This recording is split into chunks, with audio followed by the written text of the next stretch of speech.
This is Jeffrey Aaron reporting tonight from Vancouver, Canada, as the annual meeting of IATA Cargo, the World Cargo Symposium, delivers an opportunity to find out what industry leaders are thinking. After record losses in 2009, we wonder what will happen in 2010. In Amsterdam, this is Ulrich Ogiermann, President and CEO of Cargolux and Chairman of TIACA. Thank you. What's important at the International Air Cargo Association? What initiatives are you bringing forward as spring 2010 begins? Well, the Air Cargo Forum in November 2010 is going to be a big change to the previous ACFs we have done. We will bring in a lot of fresh initiatives into the industry. There will be a lot of focus on deliverables such as security, what it means for the industry, and most important of all is that we also will have a strong focus on bringing forwarders and their customers into the event. It's going to be a real cross-border event with all the various constituencies in the industry working together and talking about logistics and what it's all about. Sounds like a partnership. It has to be a partnership because logistics is all about partnerships and developing a partnership approach.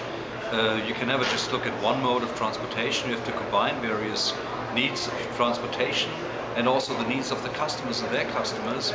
And this is all going to be wrapped up in a very, very good conference program that we're setting up for Amsterdam. In order to facilitate the participation of the forwarders and the shippers, we're coming up with incentive schemes to have reduced entry fees, participation fees, and that's going to stimulate the visit of shippers and forwarders to the event. And we think we're on the right track in order to stimulate those groups of participation in Amsterdam. You're the leader of one of the great all-cargo resources in the world, Cargolux, that's been admired. It's a founder, actually, of the International Air Cargo Association. But, sir, with your responsibilities and the world economy being what it is, the challenges, how do you find the time to give your time to building TIACA, and why do you do it? Well, it's a valid question because it takes away time, but I think it's something that we also have to give back to the industry.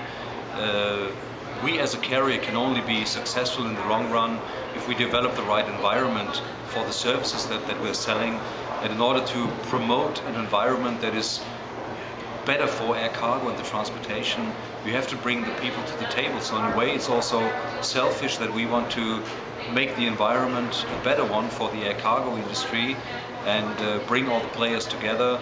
And so it works both ways. It's good for us as a carrier and it's good for the industry, and that's what we try to work on.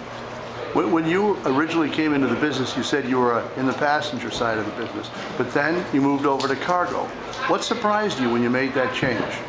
I think at the end of the day it was really about the people that were working on the cargo side, because there were discussions going on about topics that in those days, that was the end of the 80s, were not so dominant on the passenger side. I'm sure that has changed in the meantime, and it has. But in those days people were questioning about returns, about profitability, about the bottom line, and really going to the core of the matter, and that was something that was quite refreshing, and I thoroughly enjoyed to work there. So if you had to do it all over again, would you have started in cargo? What do you think? Difficult choice. I mean, looking back at the last 20 years in the industry, I mean, I've seen a lot of very positive elements. There were elements that were very difficult to handle, but overall it was a great experience so far, and I'm quite optimistic to look forward to further experiences, and I haven't regretted what I've done. Well, you certainly have, for a lot of people, made the going great. Thank you, sir. Thank you. If you'd like further information on developing air cargo topics, go to www.aircargonews.com.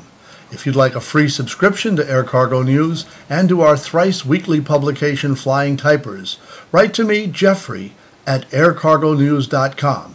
In the meantime, thanks for watching, and keep 'em flying.